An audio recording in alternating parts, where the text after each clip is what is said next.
غلطة النهاردة بقى كلنا بنعملها وبنقع فيها، كبار وصغيرين. الغلطة هي ان احنا لما بنلاقي مثلا تفاحة او بطاطساية او اي حاجة فيها حتة معطلة بنقطع الجزء البايظ ونستعمل الباقي. طبعا الكلام ده مش صح. التعطيل ده معناه وجود فطريات، والفطريات احنا ممكن نشيل فعلا الجزء اللي فيه الفطريات بنلاقي الباقي سليم.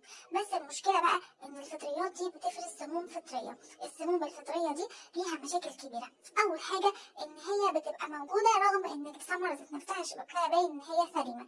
تاني حاجة ان هي ما بتتكسرش بالنار، يعني حتى لو الحاجة دي هتتطبخ هي ما بتتكسرش بالنار. تالت واهم حاجة بقى ان السموم الفطرية دي الكبد ما بيعرفش يتخلص منها. يعني ايه؟ يعني هي بتفضل متخزنة في الجسم، اول ما بتخش ما بتطلعش في الجسم. الحاجة اللي كلناها، السموم الفطرية اللي كلناها من ساعة ما اتولدنا موجودة في جسمنا لحد ما توصل لجرعة معينة، هي دي لا قدر الله اللي بتعمل بداية الأورام والسرطانات والحاجات دي. شفتي بقى أهمية سلامة الغذاء، وإن إحنا لازم ناخد بالنا من أكلنا، لأن هو مش بيأثر على صحتنا دلوقتي بس، لا بيأثر كمان في المستقبل. وطبعا لا قدر الله مفيش حد بيجيله مرض من دول وبيقول السبب كان من السموم الفطرية اللي أكلتها من 10 سنين. للأسف البلاء بيقع وخلاص. لو شايفة إن المحتوى مفيد اعملي لايك وشير عشان غيرك يستفيد.